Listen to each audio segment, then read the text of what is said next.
नमस्कार दोस्तों। आज हम सुनेंगे मुंशी प्रेमचंद के द्वारा लिखी कहानी जिसका नाम है चकमा। चलिए कहानी शुरू करते हैं। सेठ चंदूमल जब अपनी दुकान और गोदाम में भरे हुए माल को देखते तो मुंह से ठंडी सांस निकल जाती। यह माल कैसे बिकेगा? बैंक का सूद बढ़ रहा है, दुकान का किराया चढ़ रहा है, कर्मचारियों का वेतन बाकी पड़ा जाता है। ये सभी रकमें गांठ से देनी पड़ेंगी। अगर कुछ दिन यही हाल रहा तो दिवाले के सिवा और किसी तरह जान न बचेगी। तिस पर भी धरने वाले नित्य सिर पर शैतान की तरह सवार रहते हैं। सेठ चंदूमल की दुकान चांदनी चौक दिल्ली में थी। मुफस्सिल में भी कई दुकानें थीं। जब शहर कांग्रेस कमेटी ने उनसे बिलायती कपड़े की खरीदी और बिक्री के विषय में प्रतीक्षा करानी चाहिए तो उन्होंने कुछ ध्यान न दिया। बाजार के कई आड़तियों ने उनकी देखा देखी प्रतिज्ञा पत्र पर हस्ताक्षर करने से इनकार कर दिया। चंदूमल को जो नेतृत्व कभी भी नसीब न हुआ था वो इस अवसर पर बिना हाथ पैर हिलाए ही मिल गया। वे सरकार के खैरख्वाह थे।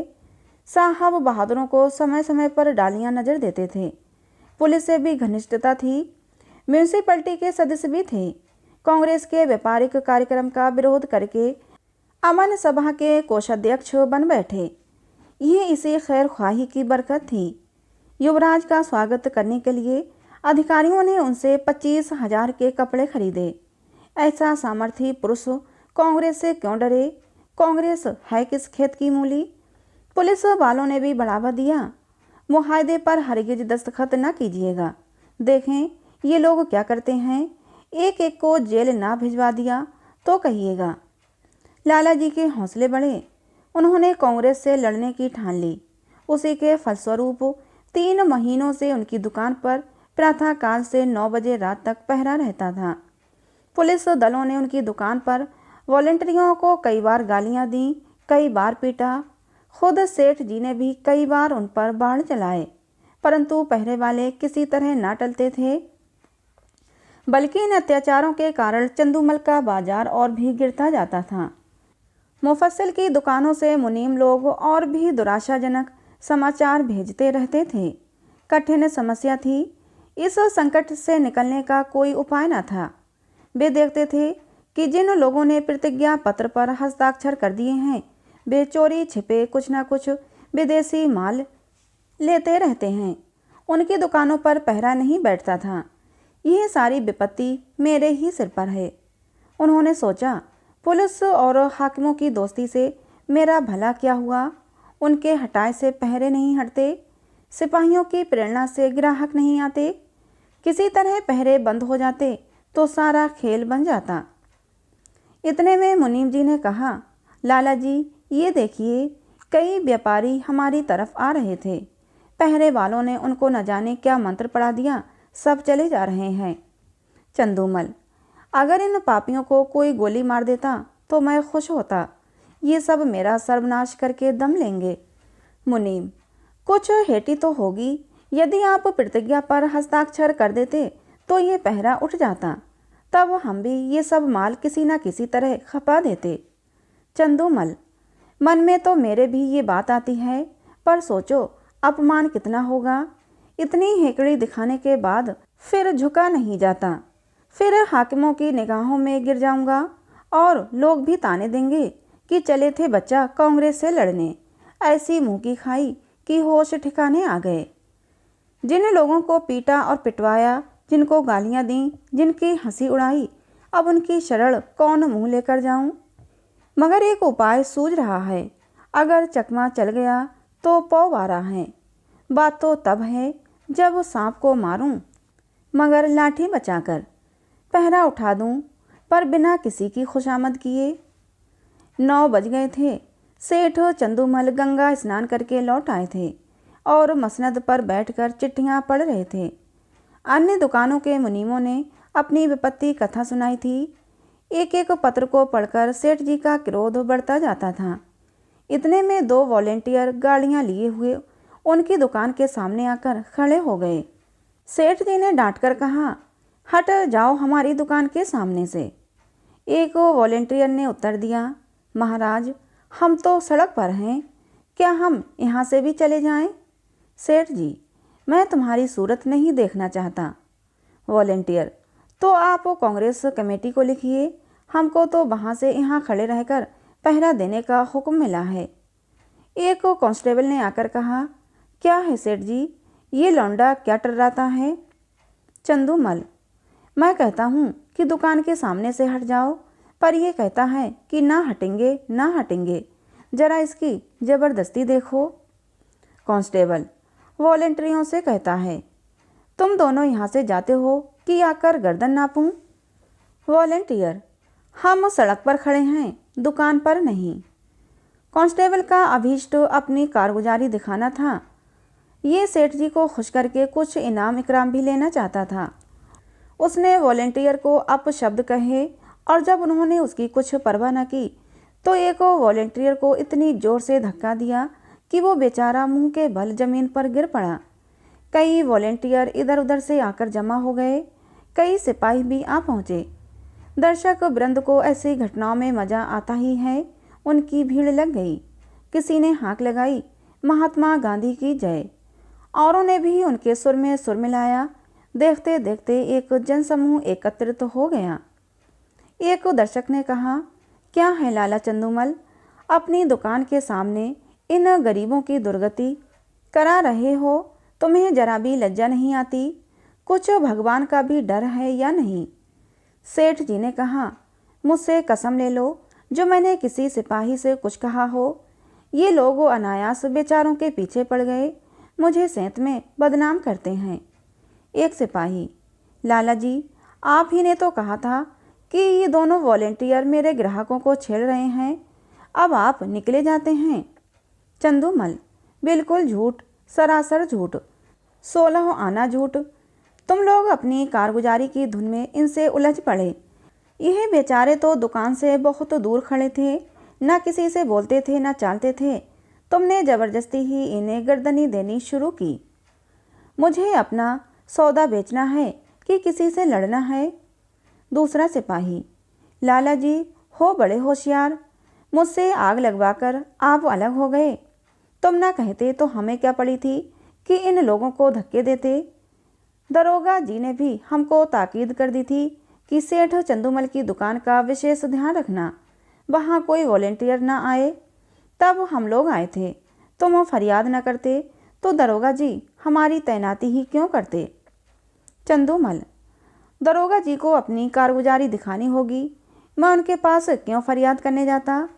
सभी लोग कांग्रेस के दुश्मन हो रहे हैं, थाने वाले तो उनके नाम से ही जलते हैं। क्या मैं शिकायत करता तभी तुम्हारी तैनाती करते? इतने में किसी ने थाने में इतला दी कि चंदूमल की दुकान पर कांस्टेबलों और वॉलेंटियरों में मारपीट हो गई है। कांग्रेस के दफ्तर में भी खबर पहुंची। जरा देर में मैं सशस्त्र पुलिस के थानेदार और इंस्पेक्टर साहब आ पहुंचे। उधर कांग्रेस के कर्मचारी भी दल बल सहित दौड़े। समूह और बढ़ा। बार बार जयकार की ध्वनि उठने लगी। कांग्रेस और पुलिस के नेताओं में वाद विवाद होने लगा। परिणाम ये हुआ कि पुलिस वालों ने दोनों को हिरासत में लिया और थाने भेज दिया। पुलिस अधिकारियों के जाने के बाद सेठ जी ने कांग्रेस के प्रधान से कहा, आज मुझे मालूम हुआ कि ये लोग वॉलेंटियरों पर इतना घोर अत्याचार करते हैं। प्रधान, तब तो 2 वॉलेंटियरों का फंसना व्यर्थ नहीं हुआ। इस विषय में अब तो आपको कोई शंका नहीं है। हम कितने लड़ाकू, कितने द्रोही, कितने शांति भंगकारी हैं, ये तो आपको खूब मालूम हो गया होगा। चंदूमल, जी हाँ, मालूम हो गया। प्रधान, आपकी शहादत तो अवश्य ही होगी। चंदूमल, होगी तो मैं भी साफ साफ कह दूंगा, चाहे बने या बिगड़े। पुलिस की सख्ती अब नहीं देखी जाती। मैं भी भ्रम में पड़ा हुआ था। मंत्री, पुलिस वाले आपको दबाएंगे बहुत। चंदूमल, एक नहीं 100 दबा पड़े, मैं झूठ कभी ना बोलूँगा। सरकार उस दरबार में साथ न जाएगी। मंत्री, अब तो हमारी लाज आपके हाथ है। चंदूमल, मुझे आप देश का द्रोही न पाएंगे। यहाँ से प्रधान और मंत्री तथा अन्य पदाधिकारी चले तो मंत्री जी ने कहा, आदमी सच्चा जान पड़ता है। प्रधान संदिग्ध भाव से, कल तक आप ही सिद्ध हो जाएगा। शाम को इंस्पेक्टर पुलिस ने लाला चंदूमल को थाने में बुलाया और कहा, आपको शहादत देनी होगी, हम आपकी तरफ से बेफिक्र हैं। चंदूमल बोले, हाजिर हूँ। इंस्पेक्टर, वॉलेंटियरों ने कांस्टेबलों को गालियाँ दीं। चंदूमल बोले, मैंने नहीं सुनी। इंस्पेक्टर, सुनी या ना सुनी ये बहस नहीं है, आपको ये कहना होगा वो सब खरीदारों को धक्के देकर हटा रहे थे, हाथापाई करते थे, मारने की धमकी देते थे, ये सभी बातें कहनी होंगी। दरोगा जी, वो बयान लाइए जो मैंने सेठ जी के लिए लिखवाया है। चंदूमल, मुझसे भरी अदालत में झूठ न बोला जाएगा, अपने हजारों जानने वाले अदालत में होंगे, किस किस से मुँह छिपाऊंगा, कहीं निकलने को भी जगह नहीं मिलेगी। इंस्पेक्टर, ये सब बातें निज के मामलों के लिए हैं, पॉलिटिकल मामलों में सच झूठ, शर्म और हया किसी का भी ख्याल नहीं किया जाता। चंदूमल, मुंह में कालिख लग जाएगी। इंस्पेक्टर, सरकार की निगाह में इज्जत चौगनी हो जाएगी। चंदूमल सोचकर बोले, जी नहीं, गवाही न दे सकूंगा, कोई और गवाह बना लीजिए। इंस्पेक्टर, याद रखिए यह इज्जत खाक में मिल जाएगी। चंदूमल, मिल जाए, मजबूरी है। इंस्पेक्टर, अमन सभा के कोषाध्यक्ष का पद भी छिन जाएगा। चंदू, उससे कौन सी रोटियां चलती हैं। इंस्पेक्टर, बंदूक का लाइसेंस भी छिन जाएगा। चंदूमल, छिन जाए बला से। इंस्पेक्टर, इनकम टैक्स की जांच फिर से होगी। चंदूमल, जरूर कराइए, ये तो मेरे मन की बात हुई। इंस्पेक्टर, बैठने को कुर्सी न मिलेगी। चंदू, कुर्सी लेकर चाटूं, दिवाला तो निकला जा रहा है। इंस्पेक्टर, अच्छी बात है, तशरीफ़ ले जाइए, कभी तो आप पंजे में आएंगे। दूसरे दिन इसी समय कांग्रेस के दफ्तर में कल के लिए कार्यक्रम निश्चित किया जा रहा था। प्रधान ने कहा, सेठ चंदूमल की दुकान पर धरना देने के लिए 2 स्वयंसेवक भेजिए। मंत्री, मेरे विचार में वहाँ अब धरना देने की कोई ज़रूरत नहीं। प्रधान, क्यों, उन्होंने अभी प्रतिज्ञा पत्र पर हस्ताक्षर तो किए नहीं। मंत्री, हस्ताक्षर नहीं किए पर हमारे मित्र अवश्य हो गए। पुलिस की तरफ से गवाही न देना यही सिद्ध करता है। अधिकारियों का कितना दबाव पड़ा होगा इसका अनुमान किया जा सकता है। यह नैतिक साहस में परिवर्तन हुए बिना नहीं आ सकता। प्रधान, हाँ, कुछ परिवर्तन तो अवश्य हुआ है।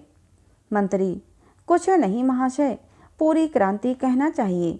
आप जानते हैं ऐसे मामलों में अधिकारियों की अवहेलना करने का क्या अर्थ है।